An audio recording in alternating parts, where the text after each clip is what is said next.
నమస్కారం. ప్రేక్షకులందరికీ శుభోదయం. ముందుగా ప్రేక్షకులందరికీ కనుమ పర్వదిన శుభాకాంక్షలు.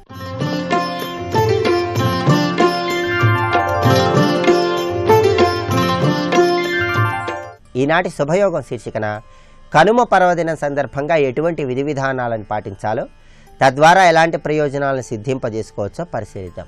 కనుమ అంటే వ్యవసాయదారులకు జీవనాధారమైనటువంటి గోమాతను, ఎద్దులను పూజించే పండుగ అని అర్థం. వ్యవసాయానికి జీవనాధారం పశువులే కనుక ఆ పశువులను ఈరోజు పూజించడం ద్వారా ఉత్తమమైన ఫలితాలను పొందవచ్చు. ఈరోజు గృహంలో చక్కగా ఎడ్లకు నీళ్లతో శుభ్రం చేసి, కొమ్ములకు కొప్పుల్లాగా అలంకరించి, కుంకుమ బొట్లు పెట్టి హారతులు ఇవ్వాలి. అలా ఎద్దులను అలాగే గోమాతను పూజించడం ద్వారా విశేషమైన శుభ ఫలితాలను పొందవచ్చు. అలాగే ఈరోజు కనుమ పర్వదినం సందర్భంగా పక్షులకు ధాన్యం గింజలు ఆహారంగా వేసినట్లయితే ఆర్థిక పరమైనటువంటి ఇబ్బందుల నుంచి చాలా సులభంగా బయటపడవచ్చు. అలాగే దేవాలయంలో ఈరోజు వడ్ల కుచ్చును మొక్కుగా సమర్పించుకోవటం కూడా అనాదిగా వస్తున్న సంప్రదాయం. ఏదైనా కోరికను కోరుకొని ఆ కోరిక నెరవేరాలంటే కనుమ పర్వదినం నాడు దేవాలయానికి వెళ్ళి ఆ దేవాలయ ప్రాంగణంలో ఉన్నటువంటి స్తంభానికి వడ్ల కుచ్చులను ఏర్పాటు చేయాలి. అంటే వడ్లను ఒక కుచ్చులాగా ఏర్పాటు చేసి ఆ స్తంభానికి తగిలించాలి.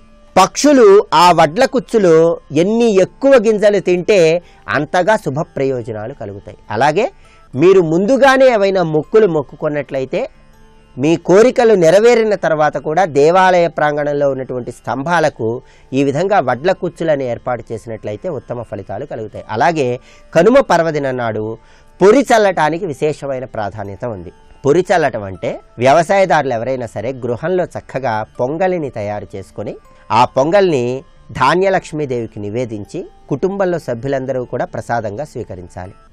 ఆ తర్వాత ఆ పొంగలిలో మిగిలిపోయినటువంటి కొద్దిగా పొంగల్ని తీసుకొని ఆ మిగిలిపోయినటువంటి కొద్దిపాటి పొంగలిని పంట పొలాలకు వెళ్ళి ఆ పంట పొలాల్లో చల్లాలి. దీన్నే పొరి చల్లటం అనే పేరుతో పిలుస్తారు. ఇలా వ్యవసాయదారులు ఎవరైనా సరే పొరి చల్లినట్లయితే ధాన్యలక్ష్మీదేవి అనుగ్రహము, భూమాత అనుగ్రహము కలిగి సకాలంలో పంటలు పండటానికి, వర్షాలు కురవటానికి, ధాన్యలక్ష్మీదేవి అనుగ్రహం ద్వారా అష్టైశ్వర్యాలతో విరాజిల్లటానికి ఈ పొరి చల్లటం అనేది విశేషంగా సహకరిస్తుంది.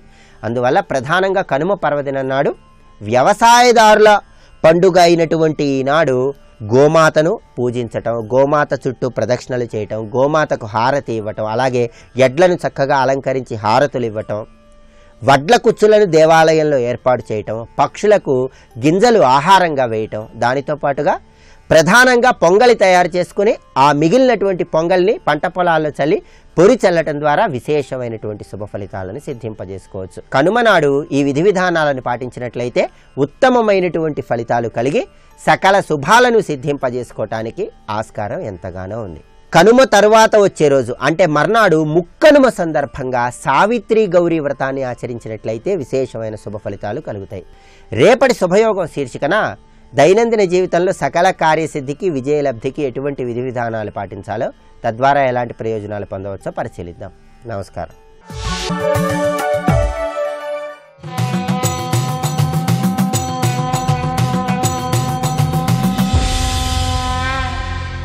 శతక సాహితీ సరస్వతికి నమస్కారం.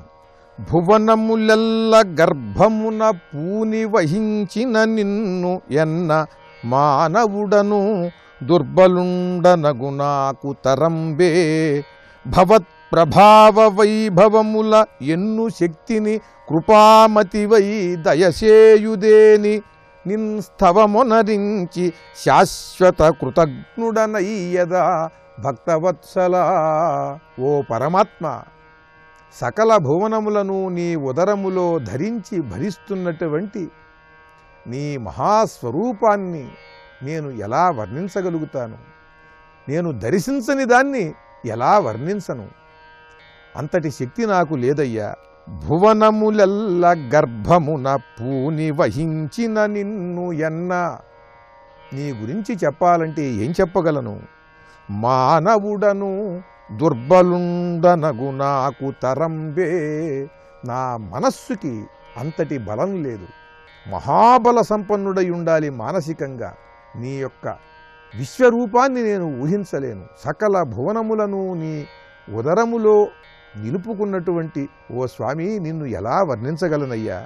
భవత్ ప్రభావ వైభవముల, నీ యొక్క ప్రభావము వల్ల, ఆ ప్రభావ వైభవం వల్ల, నీ ప్రభావం అసాధారణమైనది, అనంతమైనది. ఆ అనంతమైన ప్రభావము కూడా మహావైభవముతో కూడుకున్నటువంటిది.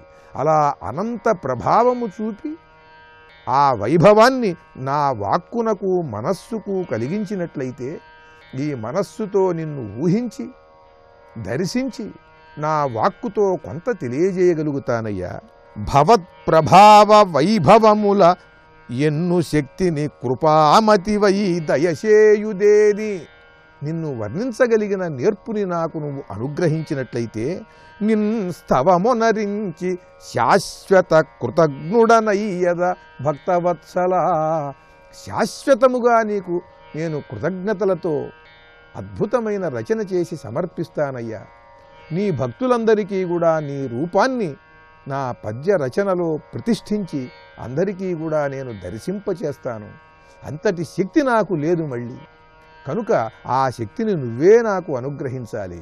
భవత్ ప్రభావ వైభవముల ఎన్ను శక్తిని కృపామతివై దయచేయుదేని, నిన్ స్తవమునరించి శాశ్వత కృతజ్ఞుడనయ్యద భక్తవత్సల అంటూ ఆ పరమేశ్వర తత్వము గాని, ఆయన లీలలు గాని, ఆయన స్వరూపము గాని ఎవరూ వర్ణించలేరు, ఎవరూ దర్శించలేదు.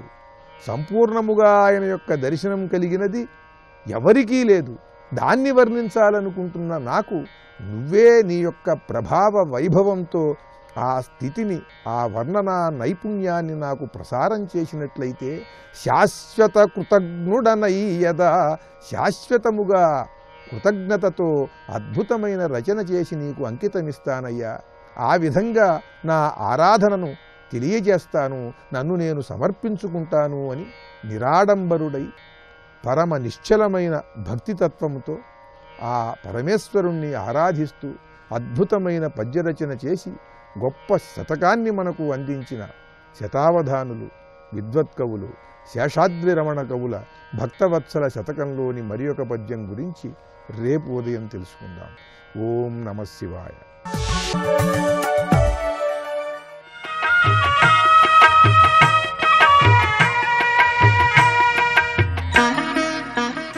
శ్రీగణేశాయ నమః.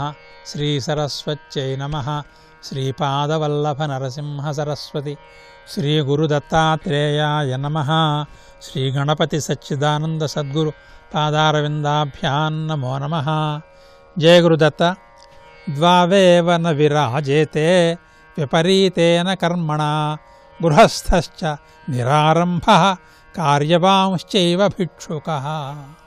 విదురుడు ధృతరాష్ట్ర మహారాజుకి నీతిబోధ కొనసాగిస్తున్నాడు. ఆయన ఏమంటున్నాడంటే, రాజా, తెల్లకిందులు పనులు చేసేవాళ్ళు ఇద్దరు ఉన్నారు. వాళ్ళు ఎప్పటికీ రాణించరు.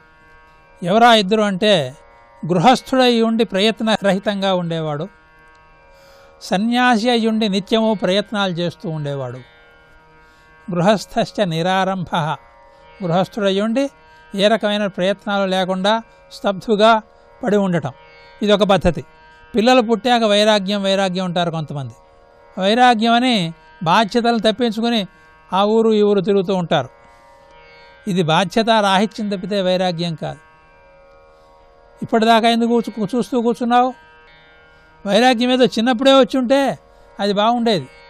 ఒక ఇల్లాలకి కానీ పిల్లలకు కానీ అన్యాయం చేయకుండా నువ్వు నీ ద్వారా నువ్వు వైరాగ్యంగా ఉండేవాడు. ఇంకో రకం ఉన్నారు, వాళ్ళు చిన్నప్పటి నుంచే వైరాగ్యం అంటారు, కానీ వాళ్ళు అన్ని పనులు చేస్తూ నానా రకాల వ్యవహారాలు, లోక వ్యవహారాలని వాళ్ళకి కావాలి, పెళ్లి మాత్రం చేసుకోరు. వాళ్ళు మేము బ్రహ్మచారులము, వైరాగ్య సంపన్నము, లోక సేవకులము అనుకుంటూ ఉంటారు. కానీ లోక వ్యవహారాలు చేసేవాడు ప్రతివాడు గృహస్థుడే, అది మర్చిపోకూడదు. నిజమైనటువంటి సన్యాసి అయినట్టయితే నువ్వు లోక వ్యవహారాలే పెట్టుకోకూడదు. లోక వ్యవహారాలు పెట్టుకున్నావంటే నువ్వు గృహస్థుడివే. నువ్వు గృహస్థుడు అయితే సక్రమంగా గృహస్థుడు అయిపో. గృహస్థుడు ఏ ఏ ప్రయత్నాలు చేయాలో ఆ ప్రయత్నాలు చేయి.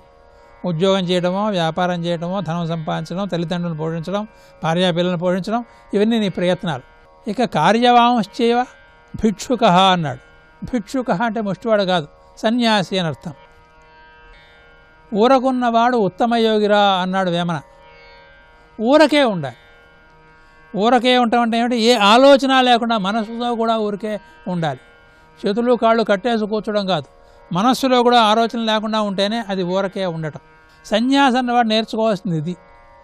మనస్సులోనూ ఆలోచనలు పనికిరావు, బయటికి చేష్టలు పనికిరావు. దీన్నే నైష్కర్మ్యం అంటారు.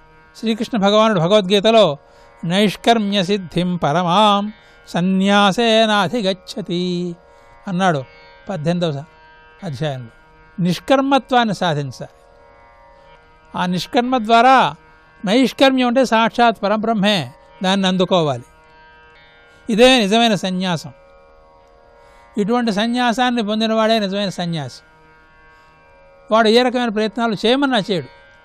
అలా కాకుండా సన్యాసం అని పేరు పెట్టుకుని వాడు లోక వ్యవహారాలని కనుక చేస్తున్నట్టయితే వాడు అటు సన్యాసి కాదు, ఇటు గృహస్థు కాదు, ఉభయభ్రష్టుడైపోతాడు.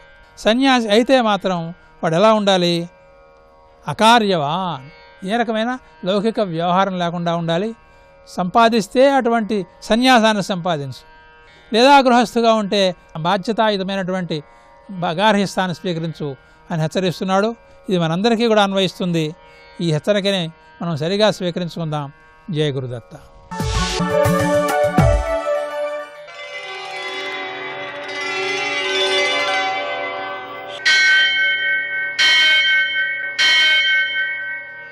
సహస్రశీరుషం దేవం విశ్వాక్షం విశ్వశంభువం విశ్వం నారాయణం దేవమక్షరం పరమం పదం విశ్వతః పరమాం నిత్యం విశ్వం నారాయణగుం హరిం విశ్వమేవేదం పురుషస్తద్విశ్వముపజీవతి పతిం విశ్వస్యాత్మేశ్వరం శాశ్వతం శివమచ్యుతం నారాయణం మహాజ్ఞేయం విశ్వాత్మానం పరాయణం.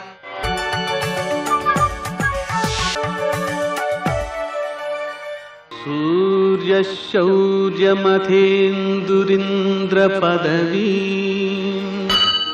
సన్మంగళం మంగళం. యఃకర్తా జగతాం భర్తా సంహర్తా మహసాం నిధి ప్రణమామిదమాదిత్యం బహిరంతస్తమోపహం. నేటి కావ్యావశేషాన్ని గమనిద్దాం. స్వస్తి శ్రీ చాంద్రమాన దుర్ముఖనామ సంవత్సరం ఉత్తరాయణం హేమంత ఋతువు పుష్యమాసం కృష్ణపక్షం ఆదివారం. సూర్యోదయం 6:53 సూర్యాస్తమయం 5:57 తిథి తదయ మధ్యాహ్నం 11:43 వరకు. నక్షత్రం మఘ రాత్రి 10:47 వరకు. వర్జం ఉదయం 10:52 నుంచి మధ్యాహ్నం 12:28 వరకు. దుర్ముహూర్తం సాయంకాలం 4:28 నుంచి 5:13 వరకు. అమృతకాలం రాత్రి 8:24 నుంచి 9:59 వరకు. రాహుకాలం ఆదివారం కాబట్టి సాయంకాలం 4:30 నుంచి 6 గంటల వరకు. అష్టకవర్కు రీత్యా శుభప్రదమైన సమయం సాయంకాలం 4 గంటలకి. నేటి విశేషాలు: కనుమ, అలాగే ప్రదోషం, సంకష్టహర చతుర్థి, ఆదివారం కూడా. ఆదివారం కావడం వలన సూర్యోదయానికి ముందే చన్నీటి స్నానం చేసి సూర్య నమస్కారాలు చేసి మధ్యాహ్న కాలంలో సూర్యుడిని ఆరాధన చేసి పాయసం నివేదన చేసి ఒంటిపూట భోజనం చేస్తే పరిపూర్ణమైన ఆరోగ్యాదులు సిద్ధిస్తాయి. ఈరోజు కనుమ కాబట్టి గోవులను పూజించడం, గోగ్రాసాన్ని అందించడం, ప్రయాణాలు చేయకపోవడం, ఇవి చాలా ముఖ్యమైన అంశాలు. ప్రదోషం కాబట్టి సాయంకాలపు వేళ సూర్యాస్తమయం నుంచి 1:12 సమయంలో చక్కగా శంకరుణ్ణి ఆరాధించుకోవడం, స్మరణ చేయడం ఉత్తమ ఫలితాలను అందజేస్తుంది. సంకష్టహర చతుర్థి ఉంది కాబట్టి ఆ తర్వాత గణపతి ఆరాధన చేసుకుని 21 చిమ్మిలి ఉండలతో నివేదన, అలాగే 21 చిమ్మిలి ఉండలు వాయనం ఇవ్వడం, 21 పత్రి, 21 దూర్వాయుగ్మం, 21 పుష్పములు, వీటన్నిటితో చక్కగా పూజించి రాత్రి వేళ 8:07 చంద్రోదయం అవుతుంది కాబట్టి చంద్రుణ్ణి కూడా చూసి పూజించుకుని ఆ తర్వాత ప్రసాదాన్ని స్వీకరించడం మొదలైన చర్యల ద్వారా కష్టాలను అధిగమించడం, కృషిశీలతను పెంపొందించుకోవడం, నీలాపనిందలు అంటే మనం తప్పు చేయకుండా ఏ అపనిందలు ఉంటాయో ఆ అపనిందలు తొలగించుకోవడం మొదలైన సత్ఫలితాలను మనం పొందవచ్చు. నేటి ఆణిముత్యాలు.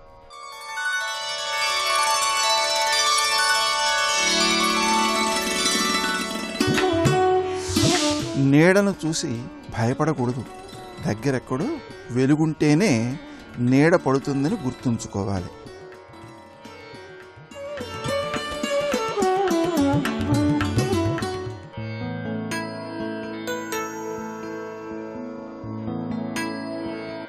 ఇరవై 24 గంటలు ఆగక నిన్ను నడిపించే ఉచ్ఛ్వాస నిశ్వాసాల ఉనికిని గుర్తించవెందుకు?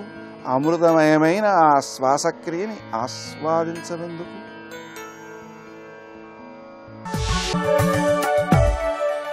నమో నమో సుబ్రహ్మణ్య శ్రీవరదా ఉషోదయం నేను కొలిపినది నీ కృతిగా.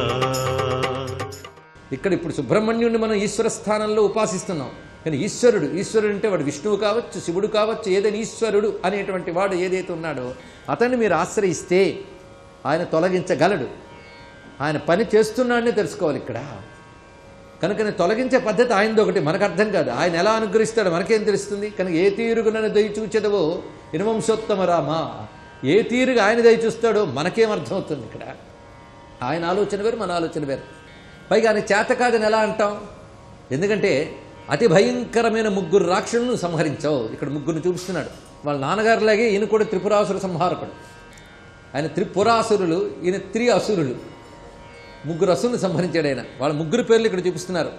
వాళ్ళు సామాన్యులు కాదు, సహస్రాండ భోక్త, వేల కొలది బ్రహ్మాండాలను మింగేసిన వాళ్ళు. అంత తపశ్శక్తి సంపన్నులు, అంత గట్టి వాళ్ళు.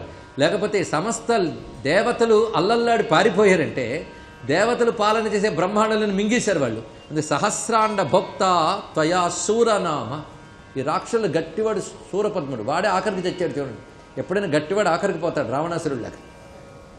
అంతకంటే ముందు పోయిన వాళ్ళు కొందరు ఉన్నారు. హతస్తారక సింహభక్త్రశ్చ దైత్య. తారకుడు సింహభక్తుడు అంటే సింహముఖుడు. వీడు 3 అన్నదమ్ములు. అచ్చంగా మనకి రామాయణంలాగా 3 రాక్షసులు. అందులో విభీషణుడు మంచివాడు, ఇందులో ఒక్కడు కూడా మంచివాడు లేడు. అది వచ్చింది బాధ. 3 భయంకరమైన రాక్షసులే. అందులో మొదటివాడు తారకాసురుడు ప్రత్యేకమైన రాక్షసుడు. అసలు వాడిని నిమిత్తంగా చేసుకునే దేవతలందరూ చూశారు. తారకాసురుడు పోతే చాలు అనుకున్నారు.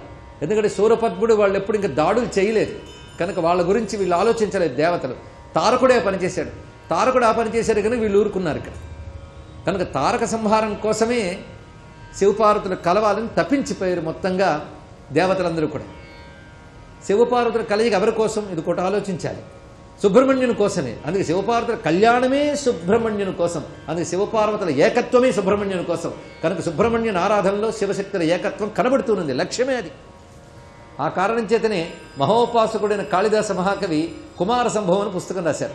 చాలామందికి తెలిసి ఉంటుంది. కుమార సంభవం అనే మాట రామాయణంలోని వాక్యం. కుమార సంభవశ్చైవ ధన్య పుణ్యస్తదేవత అని రామాయణంలో వాల్మీకి విశ్వామిత్రుడి నోట పలికించారు. అందులో కుమార సంభవ అనే మాట కాళిదాసుకు చాలా నచ్చి అదే శీర్షికగా అద్భుతమైన గ్రంథం రచించారు. సంస్కృతంలో మహాద్భుతమైన కావ్యం.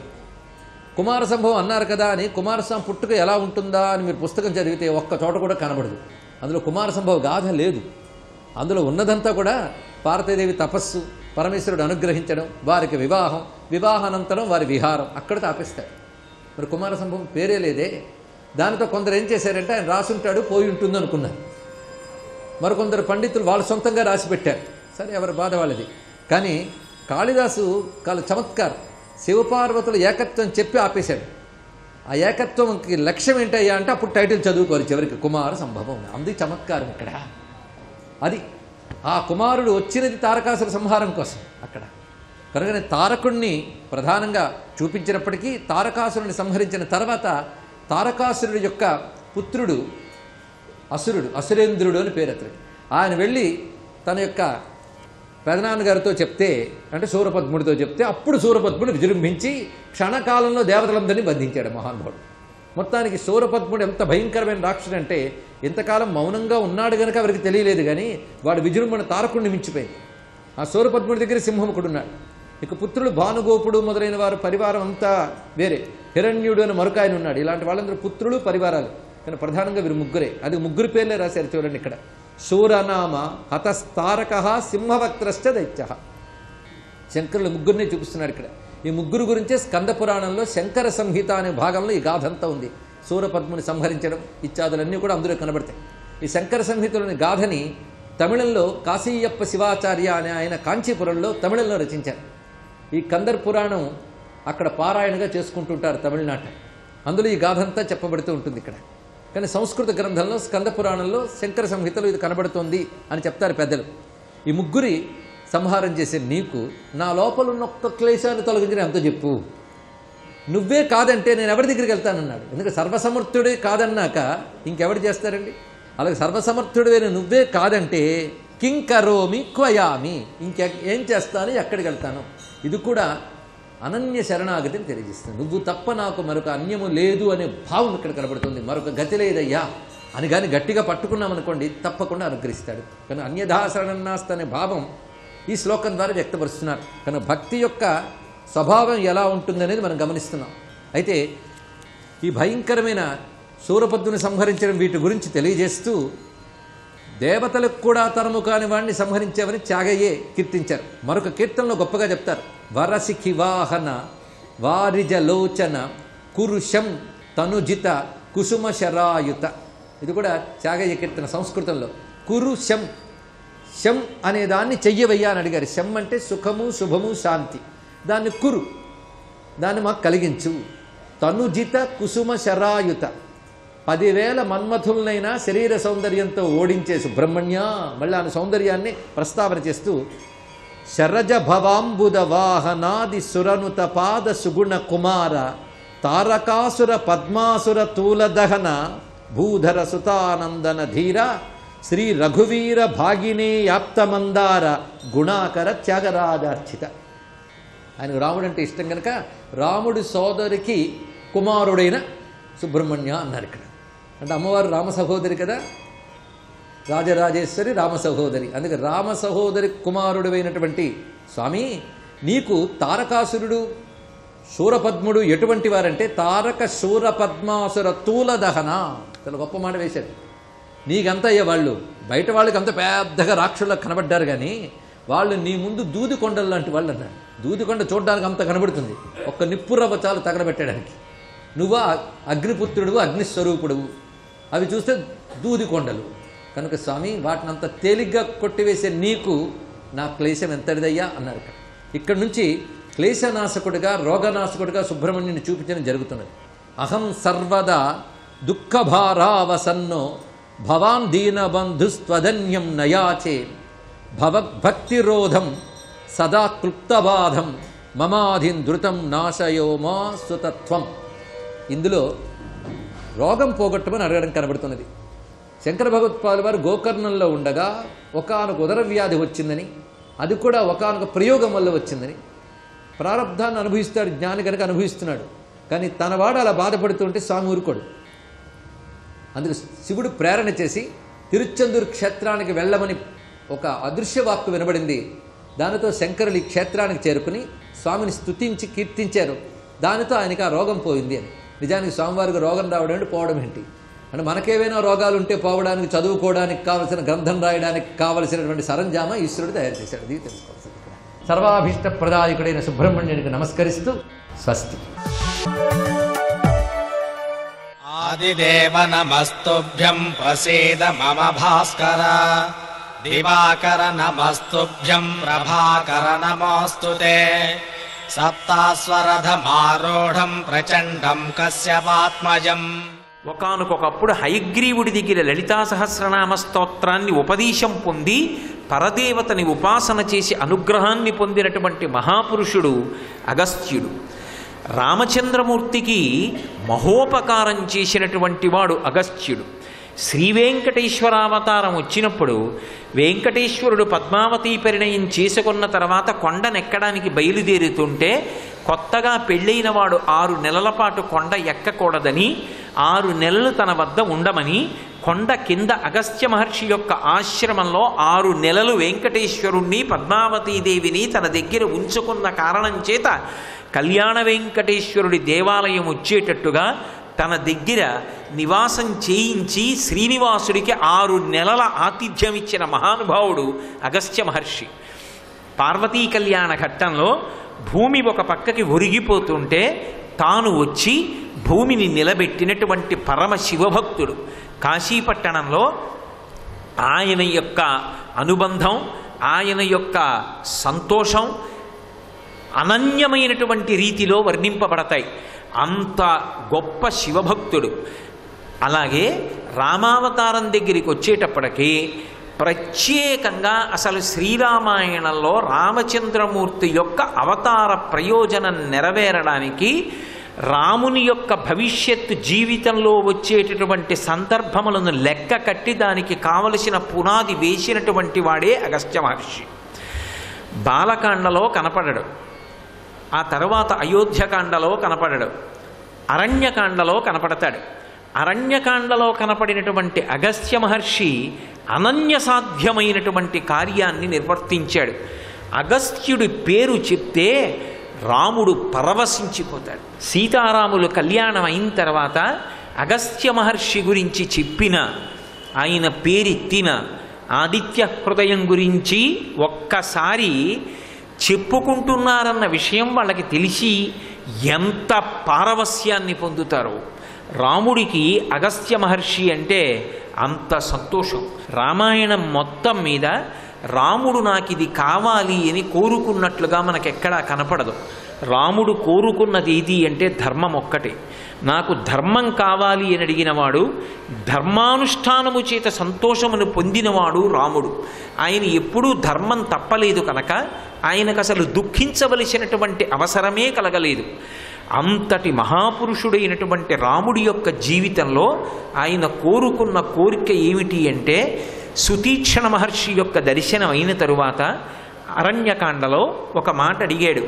ఇక నేను మిగిలినటువంటి అరణ్యవాసం అంతా కూడా అగస్త్య మహర్షి ఆశ్రమంలో గడిపి ప్రతిరోజు అగస్త్యుల వారి దర్శనం చేసుకొని వారికి సేవ చేస్తూ గడపాలనుంది అన్నాడు. అంటే అగస్త్యుని పేరెత్తిన, ఆయన దర్శనమన్న రామచంద్రమూర్తికి ఎంత ప్రీతిపాత్రమో మీకు అర్థమై ఉంటుంది.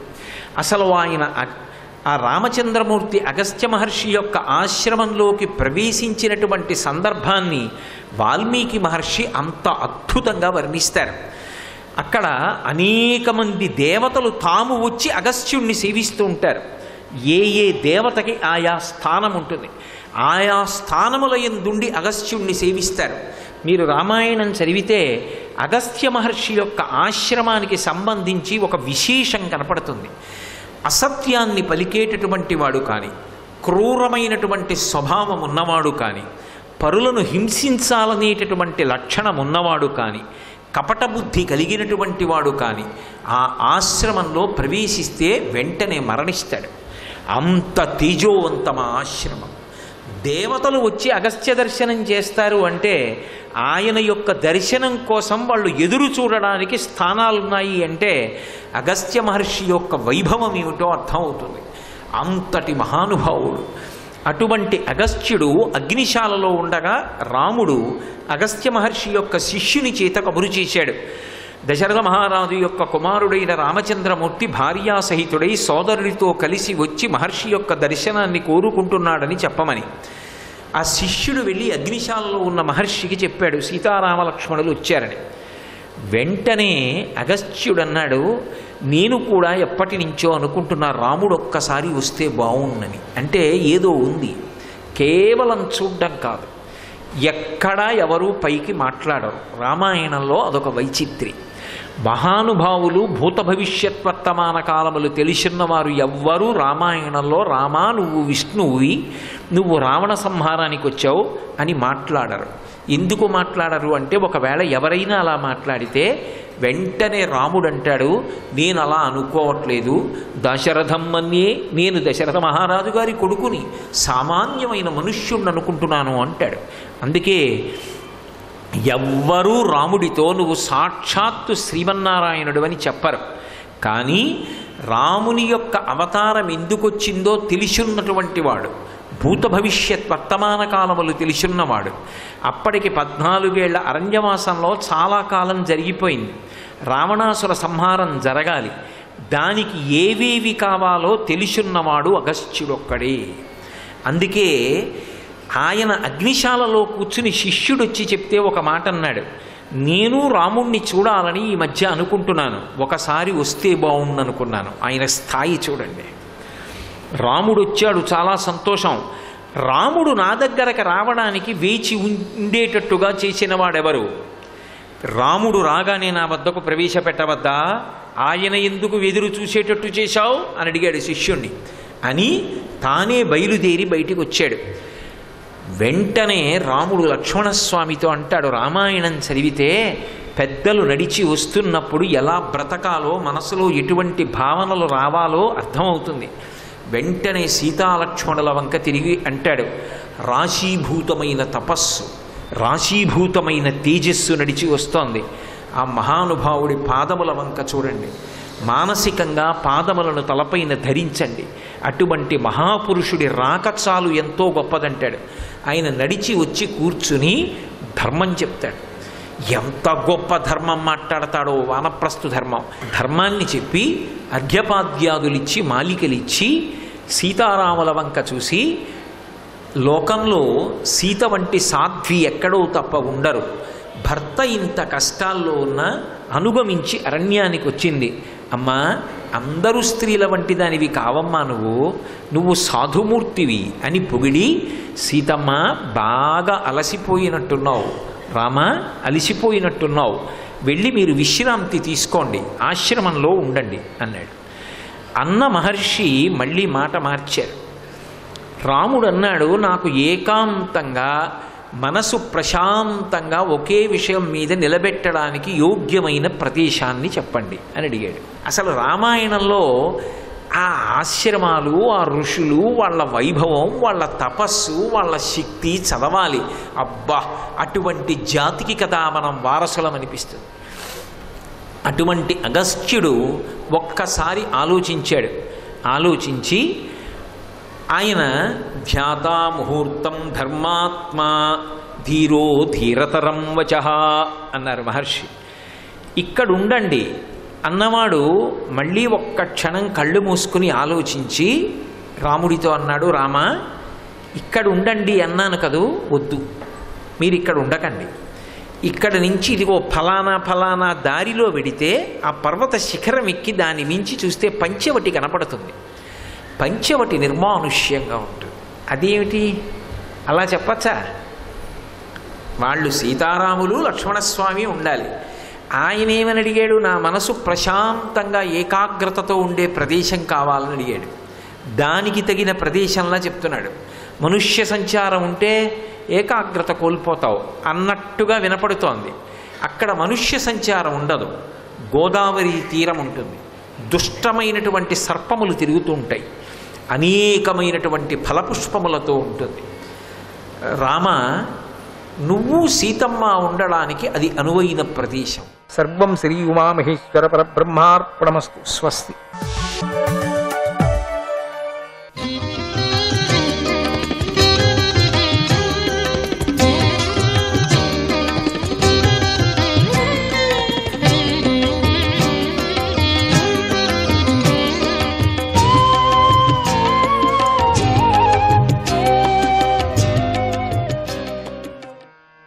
ఓం సంకర్షణాయ నమః.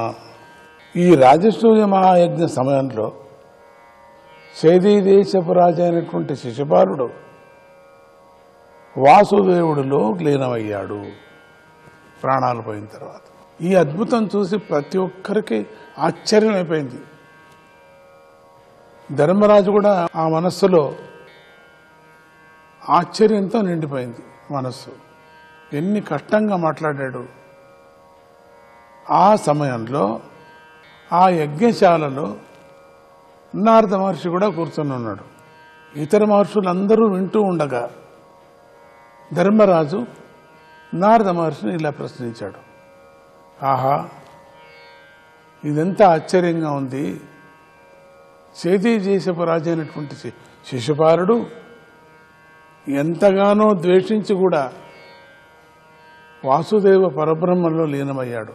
వాసుదేవుడు అంటే పరబ్రహ్మే కదా. ఎంత దూషించాడు. చచ్చేంత వరకు ఇంకేమి చావు అనే ముందుగా కూడా స్వామిని ఎంత దూషించాడు. ఆ దూషణను మేము వినలేము. విన్నవాళ్లకు పాపం. ఆ పరమాత్ముని ఎంతగా దూషించాడు. అటువంటి వాడు ఈ పరబ్రహ్మ స్వరూపమైనటువంటి ఈ మహానుభావుడు వాసుదేవుల్లో ఎట్లా కలిసిపోయాడు. ఎన్నో తపస్సు చేస్తే గాని దొరకనటువంటి పరబ్రహ్మ, ఎన్నో జన్మలెత్తి ఎంత భక్తిగానో ఉంటే గాని కలవరింపులో కూడా కనపడనటువంటి పరమాత్ముడు, ఉనికి కూడా ఇవ్వడు నాకు పరమాత్ముడు. భజించే సమయంలో కూడా నాకు ఆనందాన్ని కూడా ఇవ్వడు. ఆనంద బాష్పాలు నా కంటి నుంచి రాలవు. ఎంత ఆనందంగా నేను పాడుకున్నప్పటికీ ఆ పాడుకున్నటువంటి భజన సమయంలో కూడా ఆనంద రూపమైనటువంటి పరబ్రహ్మను సూక్ష్మంగా కూడా నేను చూడలేకపోతున్నా. ఇంత సంతోషపడలేకపోతున్నా. సర్వస్వం నీదే అని అంటున్నా. నేను ఎంతగానో సత్వగుణంతో ఉన్నా. నేను నాకెందుకు ఒక్క క్షణము పరమాత్ముడి యొక్క తత్వము కనపడటం లేదు. ఈ శిశుపాలుడు దేశపు రాజు అయిన వాడు వీడు చాలా దుర్మార్గుడు, దుష్టుడు, దురరుడు. వీడి యొక్క చింతన విపరీతమైనటువంటి చెడ్డది. ఎప్పుడూ పరమాత్ముడిని తిట్టడమే పని. వీడు పుట్టినప్పటి నుంచి ఇట్లే చేస్తున్నాడు. ఇది ఏంటిది? ఎందుకు ఇట్లా శక్తి వీడికి వచ్చింది? ఈ దుర్మార్గం పని ఎందుకు ఇట్లా వచ్చింది? ఇటువంటి దుష్టుడు పరమాత్ముడిలో లీనం కావటం ఏమిటండి? అంతమంది చూస్తూ చూస్తూ సభలో రాజసూయ సభ చాలా పెద్దది కదా. మహర్షులు కూడా అందరూ వచ్చేసారు అక్కడికి. అంత భక్తులు వచ్చారు, మహర్షులు వచ్చారు, తపస్సులు వచ్చారు, భూలోకంలో ఉండినటువంటి దేవతలందరూ వచ్చారు. అవంత భూలోకంలోనే కదా ఉండేవాళ్ళందరూ కూడా. ఇంద్రలోకం నుంచి ఇంద్రాదిగులు దేవతలంతా వచ్చారు. ఇటువంటి మహత్తరమైనటువంటి సందర్భంలో రాజసూయ యజ్ఞ సమయంలో శిశుపాలుడు వధ చేయటం మంచిది అనుకున్నాం. కానీ అదంతా స్వామి యొక్క లీల. కానీ వీడేమిటి కలిసిపోవటం?